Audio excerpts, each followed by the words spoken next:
It's another good week of new releases with some not-so-indie titles from established IP worth a look, but first let's begin with STARBITES, a story-driven JRPG set on a desert planet where a space war has turned the surface into a wasteland and scattered debris everywhere. You play as Lukida, a debris collector in Delight City, who teams up with a laid-back drinker and a calm engineer to explore the planet while piecing together what is going on as anomalies begin to spread. Characters have their own partner mechs which are customizable, which is the main appeal to me, being used in classic turn-based combat but with a driver's high mechanic which allows you to immediately act again once the gauge is full and the ability activated. With a crafting system which you can use to strengthen the various parts of the mech using resources gathered during exploration, Delight City itself is a tower-shaped settlement slowly being buried in sand with hidden areas to discover, NPCs trading information for materials, and new floors unlocking as you find clues to progress the story,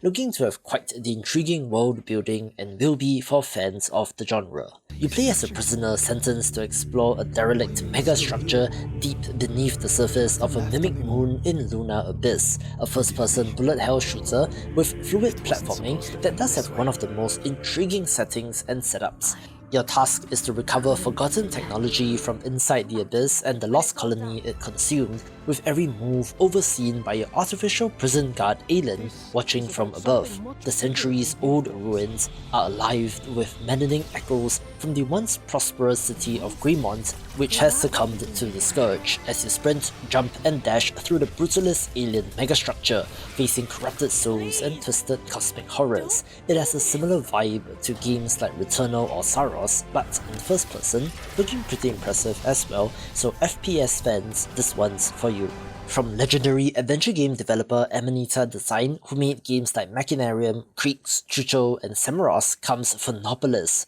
a handcrafted puzzle adventure set in a dystopian city where life is orchestrated by omnipresent loudspeakers issuing the leader's commands. Soon, the absolute tone will sound, a frequency strong enough to strip every citizen of their humanity forever, and the only person, a young dustman named Felix, can consciously recognize the threat. By coincidence of fate, Felix becomes immune to the commands, which means you can use the loudspeakers themselves to solve puzzles involving other characters, using it to change the cardboard environment around them. Turn walls, shuffle floors, control machinery, or tear paper curtains, with each puzzle carefully integrated into a world built entirely from handicrafts, digitized into the game's 3D space, which is a cool look, so given the pedigree, this is a no-brainer. Love indie games? Sign up to my newsletter to get a weekly dose of what's hot, along with some news and of course, weekly game giveaways, so if interested, link is in the description below.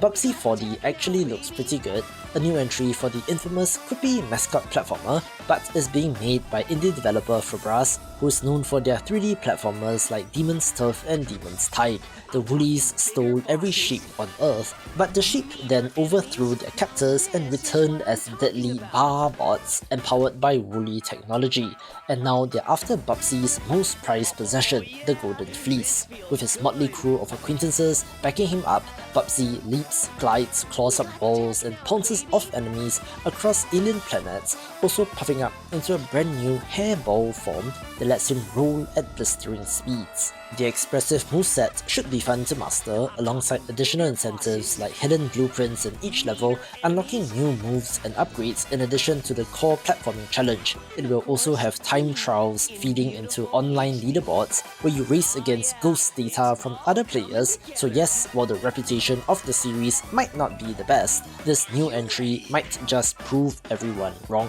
Cozy management games are on a great run right now, and Thrifty Business is the latest of note, a 90s-inspired vintage thrift shop sim where you set up and manage your own store, searching through boxes filled with pre-loved gems and use them to create gorgeous displays. You adjust the layouts and organize shelves and racks to the finest detail, grouping wares by color, theme, or whatever you like. Where the more organized your store is, the more community points you earn to unlock new goodies. Customize furniture, wallpaper, flooring and decor to make the shop as welcoming and cozy as possible, with the option to expand your shop once business grows. The store is more than just a transaction space, since you listen to customer stories, fulfill what they ask for, and can unlock and host hobbyist events that turn the space into a real community hub, looking super cozy and will be for fans of the vibes.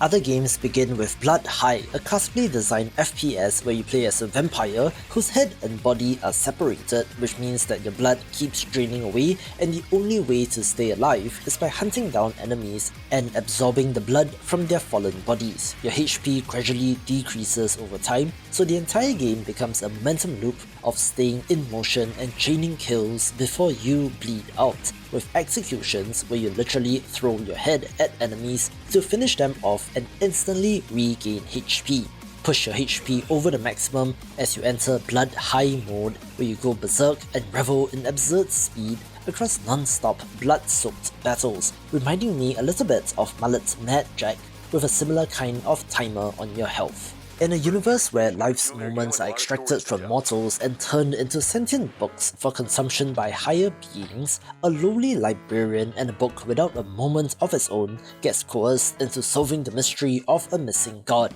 That is the setup for Burden Street Station, a surreal narrative adventure that looks very trippy. In this world, you have to change yourself in order to change others, selecting something called traits to affect how the world responds to you and what it believes you deserve, with each trait you swap into changing what dialogue paths open up and how characters react to your presence. Dialogue itself is also key, with the right words opening people up, while the wrong words will cause an adverse reaction, having a weirdo art style as well, and is unique at the very least. Coffee Talk Tokyo is the latest entry in the cozy late-night cafe visual novel series, this time set in modern Tokyo, where you brew drinks for human and yokai alike while listening to their heartfelt stories and shaping their lives through meaningful conversations and impactful choices. Behind the counter, you serve the right drink at the right moment as your customers open up about love, loss, identity, and second chances, all to a chill, lo-fi soundtrack playing in the background.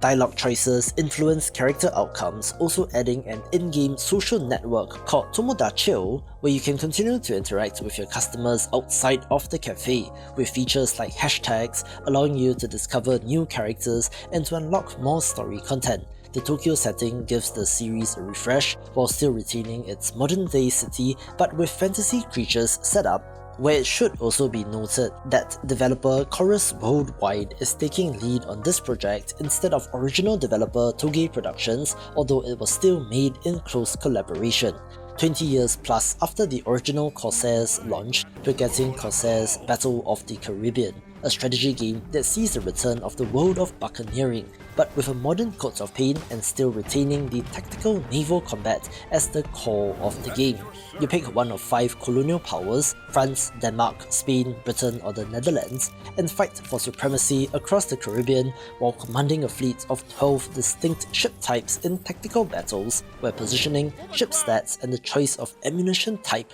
all decide the outcome. Upgrade your ships, fleets, ports and buildings between battles to improve key statistics and unlock new options, since long-term dominance over trade routes and territory depends on careful investments just as much as winning the fights themselves, as you battle for naval dominance and control. From some of the people that brought you the simultaneous resolution turn-based tactics title Arco comes Dice Have No Eyes, a surreal dice-rolling roguelike, where every throw either increases your points or wipes you back to 0, and it's a push-your-luck kind of experience. You start a round with a handful of dice, then send them across the table, and decide whether to bank what you have or to risk it all for one more roll, since the dice have no eyes and the dice do not care. Between cleared levels, you improve and swap out your dice, picking up better ones with magical effects while selecting from 100 plus trinkets, 40 plus spells and edible snacks, which can compound into overpowered synergies that bend the rules in your favour. 5 companions each bring their own unique powers, adding even more variety, so if you love the numbers go up roguelite like Bellatro, this one's going to chew you up. Echo Owls is a short handheld Zelda-style action-adventure game made by a solo developer obsessed with games from the 90s, where you play as Esther, an Astro Knight sent to banish the darkness across an island by collecting the 4 legendary Echo Stones. Each of the 4 handcrafted dungeons has its own puzzles, enemies and boss fights, with snappy combat that makes every sword strike feel significant as you unlock new abilities like the Swim Scarf and the Ranger's Bow to reach new areas of the map. The whole thing is a love letter to the golden age of such games and has absolutely nailed the pixel art visuals. You have been tasked with starting a colony on the moon in Possible 1 Lunar Industries, a colony management game where you have to balance your settlers' happiness against the much more important happiness of the board of directors back on Earth, plan the literal foundations of your colony, and provide housing, food and other key facilities to your settlers while managing the psychological impact of being hundreds of thousands of miles away from home in a harsh environment. Harvest and refine the precious resources scattered across the lunar surface, send processed materials back to Earth to keep the corporate suits happy, and slowly grow your operation from a handful of buildings into something approaching a real city. The corporate overlord framing gives the management loop a darker edge than most colony sims, since survival is not the only goal as much as profit and quota satisfaction, with this leaning on the more realistic end of things in terms of the simulation, so if you enjoyed Frostpunk or Surviving Mars, this might be of interest. The legendary R-Type series returns with R-Type Dimensions 3, a remaster of an SNES classic, being a side-scrolling shoot-em-up where humanity faces the Baido Empire, a horrifying biomechanical lifeform that humans originally created as a weapon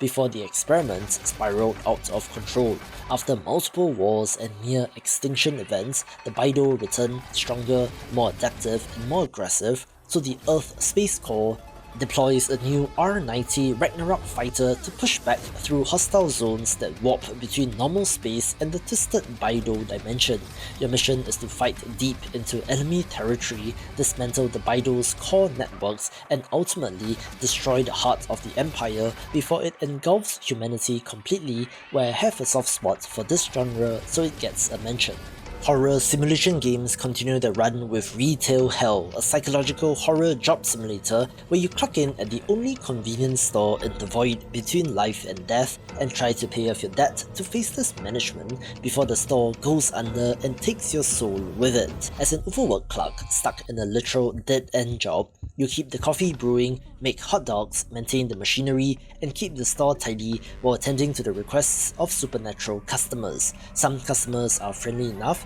while others are grotesque entities whose strange demands come with eldritch side effects if you mess up, and serving them quickly might earn you a tip, while messing things up results in severe consequences that you really do not want. Behind all of it is a story about discovery of why you ended up here, since this is not just a job but a prison, having to uncover the sins of your past life, having some of the freakiest monster designs, and will be for horror game fans, and is the hidden gem of the week.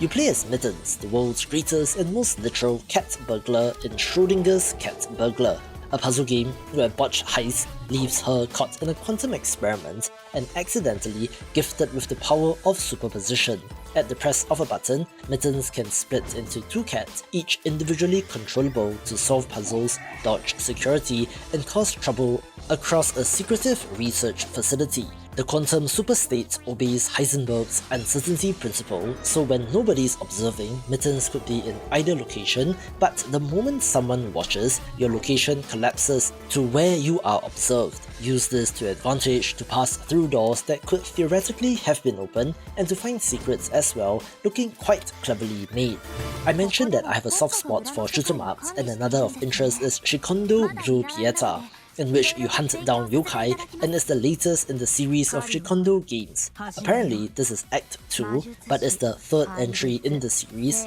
with classic intense bullet hell action as you avoid elaborate and vibrant attack patterns while firing off your own. It has a graze system as well, named Soul Collect here, in which you get a higher score the closer you get to enemy projectiles without getting hit, also charging up your soul gauge to unleash a powerful attack once full, and will be for fans of the genre. A tactical roguelike deck builder set in a collapsing sci fantasy universe is Voice of Belldona, where you summon allies onto the field, control the battlefield's formation, and trade blows with twisted robots, cosmic horrors, and divine war machines. You pick a hero from a roster, each playing very differently, with characters like Rinsana, who dashes into battle, and Griza, who summons minions instead, and the deck you build is shaped by which battles you fight and which paths you take through the Vortex Zone. Maps shift between runs, with new events, unpredictable rewards, and bosses that show up in different sequences, having to adapt to whatever the run throws at you, with some pretty good anime-style art and might be of interest.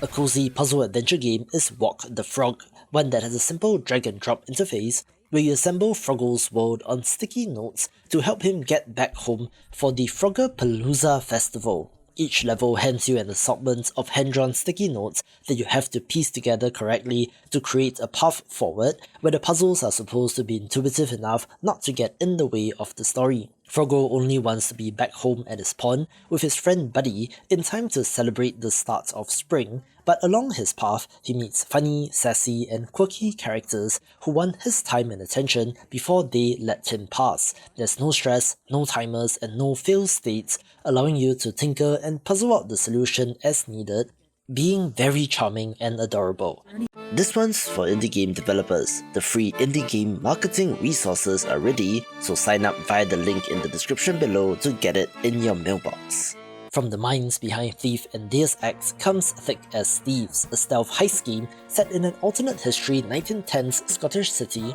where magic and early industrial technology have started to collide. As a member of the Thieves Guild, you take on daring jobs to reclaim precious heirlooms and uncover arcane secrets, either alone or in online co-op, with two playable thieves, each with their own unique abilities and talents. Stealth and improvisation are key, as you use gadgets like Slither Sap to short-circuit security lights, smoke bombs to break line of sight, and the Pickpocket Fairy to trigger switches from a distance, adding in immersive sim elements and giving you plenty of options to tackle any scenario. Difficulty scales from novice to master thief, with security layouts and guard configurations changing as difficulty increases, where the interesting thing about this launch is that it will just be $5, not being an early access release, but will launch with an introductory campaign of 16 missions, 2 highly replayable map, and about a 4-hour campaign, so interesting for sure since we don't know what the future will hold, but I can see this having a similar path to Hitman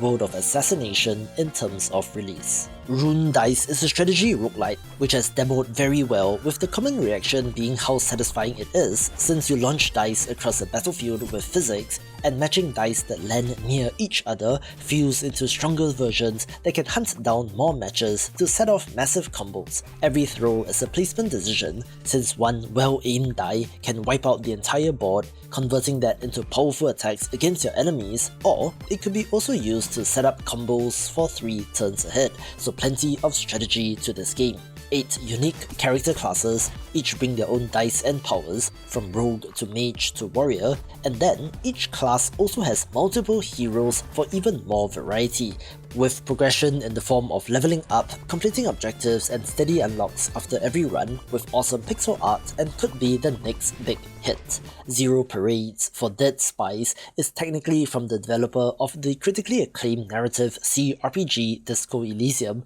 although disagreements between the leads on that project and management/investors in Zaum have seen many high-profile departures, but I'll give them the benefit of the doubt and want to see their vision of a game in this genre. You play as Herschel Wilk, codenamed Cascade, a brilliant burnt-out spy who led her team into the abyss 5 years ago and has just been recalled for a mysterious assignment. You are uncovering secrets both in the city and the human mind, collaborating and clashing with informants, true believers, and agitators, while passing skill checks to crack them open and improve your abilities through what you learn. The world is a 3-way ideological struggle, and you will encounter characters such as international bankers, foreign techno-zealots, psychic doppelgangers, a paranoid TV presenter, a man with a box for a heart, and dozens more, each with their own agendas, certainly looking like an eclectic cast which adds to the intrigue of the world. There's a new conditioning system which replaces the thought cabinet of Disco Elysium, allowing you to heighten reflexes, improve your mind or charisma,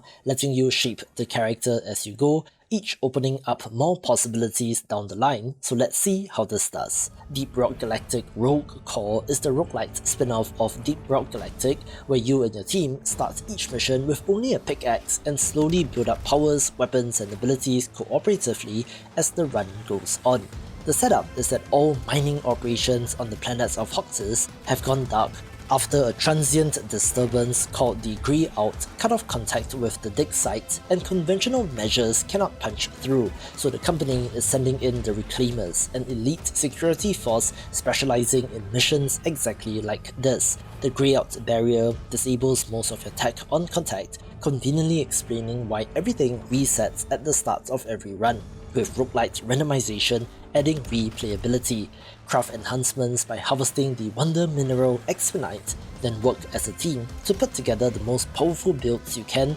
covering all bases and each other's weaknesses as you head deeper into uncharted subterranean areas towards the planet's core, so given the history, this should be a no-brainer. One of the best tactics titles is Warhammer 40k Mechanicus, telling the tale of the Adeptus Mechanicus, a faction of cybernetically enhanced tech priests, aka the Cult of the Machine, worshipping a deity they call the Machine God, and is honestly one of the best 40k games, so it's no surprise that the developer is back with Mechanicus 2. This time featuring 2 playable factions, adding the Necrons, each with their own narrative campaign. Each faction has a main goal of defeating the other, but of course, external actors, stranger and deadlier, will get drawn into the conflict along the way. You assemble your force, deploy your warriors, and crush the enemies in intense turn-based tactical battles, mastering each faction's unique abilities and playstyles as you select from the diverse range of units. New environmental mechanics force you to maneuver in ways the first Mechanicus never demanded, with terrain and positioning being more critical than ever. So whether you have played the first game or not, Tactics Games fans should be in for a treat. Watch this video for more upcoming Tactics titles.